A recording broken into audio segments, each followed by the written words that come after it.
بسم اللہ الرحمن الرحیم۔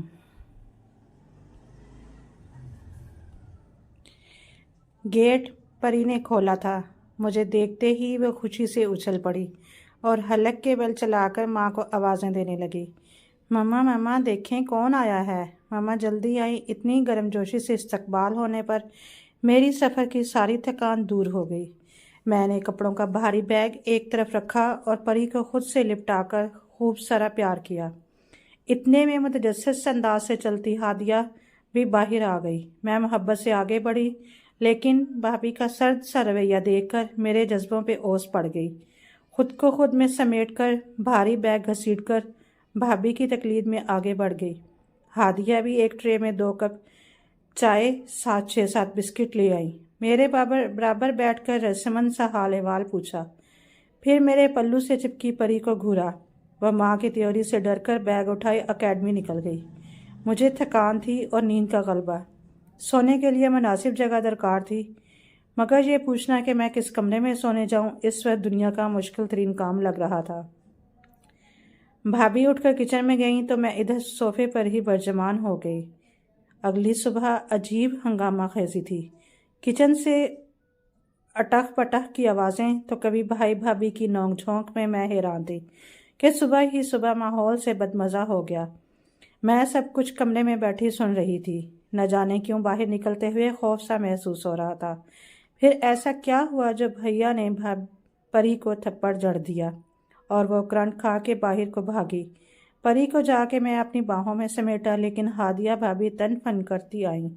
پری کو میری گرفت سے آزاد کیا، کھینچ کر دوبارہ بھیا کے سامنے لا کھڑا کیا اور خود بھی اس پر چلانا شروع ہوئیں۔ کہاں سے آئیں گے اتنے پیسے؟ یہ تمہارا باپ اب کیا ڈاکے ڈالے؟ کچھ رحم کرو اپنے باپ پر اور زبان کا چسکا تھوڑا کم کرو۔ شاید پری نے سکول جانے کے لیے پیسے مانگے تھے۔ میں بات سمجھ کے آگے بڑھی، اسے ساتھ لگایا اور پھر کمرے سے پیسے لا کر دیے جو اس نے بلا ہیرو حجت کے لیے۔ بھیا بھابھی بھی خاموش رہے، لیکن بھیا کے چہرے کی ناگواری دیکھ کر میں واپس کمرے میں چلی گئی اور 2 گھنٹے بعد بھابھی کی پکار پر باہر آئی۔ سامنے ٹیبل پر سوکھا سا پراٹھا اور فرائی انڈا میرا منتظر تھا۔ میں ناشتہ کرنے بیٹھ گئی۔ بھابھی پھولے منہ کے ساتھ اپنے کاموں میں لگی رہیں اور میرا وہ سارا دن بھابھی کی سرگرمیاں ملاحظہ کرتے گزرا۔ جو برتن آرام سے رکھا اور اٹھایا جا سکتا تھا وہ پٹخا جاتا۔ کیبنٹ کے دروازے زور زور سے مار کر نہ جانے وہ کیا غصہ نکال رہی تھیں۔ میں نے کام میں ہاتھ بٹانے کے لیے پیش قدمی کی تو بھابھی نے صاف منع کر دیا۔ ماما یہ کیا آپ نے دال روٹی بنا لی؟ رات کے کھانے پر پری منہ بسور کے بیٹھ گئی۔ چپ چاپ کھاؤ، بھابھی نے دھاڑ کر کہا، لیکن پری دبکنے کی بجائے بڑی دیدہ دلیری سے بولی، کیا ہو گیا ہے آپ کو؟ کل سے آپ مجھے بلا وجہ ڈانٹ رہی ہیں۔ صبح پاپا نے مجھے آپ کے بھڑکانے پر مارا تھا، نہ جانے کس بات کا غصہ آپ مجھ پر نکال رہی ہیں۔ ننھی سی پری تن کر ماں کے سامنے کھڑی ہو گئی۔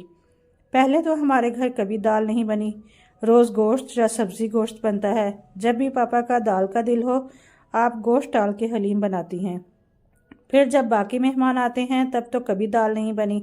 بس بھابھی نے دھاڑ کر ایک تھپڑ اسے اور زیادہ جڑ دیا۔ پری بل کھا کر کرسی سے ٹکرا گئی۔ اتنی ہمت تمہاری کہ تم بالشت بھر کی لڑکی مجھے سکھانے پڑھانے لگیں۔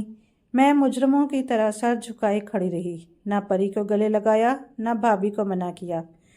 مجھے لگا یہ جو کچھ ہو رہا ہے یہ سب میری وجہ سے ہو رہا ہے۔ وہ رات بھابھی نے پری کو اپنے پاس ہی سلایا۔ میں نے رات ہی اپنا بیگ دوبارہ پیک کر لیا۔ ٹرین چل پڑی اور میرے ذہن کی سرزمین پر بھی سوچوں کی ٹرین چلنے لگی۔ بھوکے بسرے ماضی کی کچھ جھلکیاں اسکرین پر روشن ہوئیں۔ اف جتنی مہنگائی ہے جان کے لالے پڑ رہے ہیں۔ ایسے میں تو کسی کو 1 کپ چائے پلانا بھی دشوار ہو گیا۔ کلثوم پھپھو نے امی کی کڑوی بات کو حلق سے اتار کر چائے کا گھونٹ بھرا۔ میں سخت بزمزہ ہوئی۔ جب سے کلثوم پھپھو آئی تھی امی صبح صبح ہی مہنگائی نامہ کھول کے بیٹھ جاتی، پھر صبح سے شام ہو جاتی امی کو دکھڑے سناتے۔ جمعرات کو جو سوجی کا حلوہ اور سبزی کا پلاؤ بنتا تھا کلثوم پھپھو کی آمد سے بند ہو گیا۔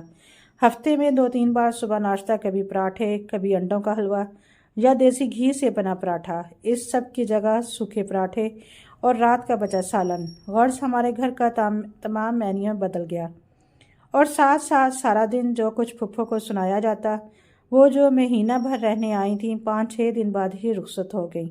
پھپھو کے جاتے ہی گھر کی فضا خوشگوار ہو گئی۔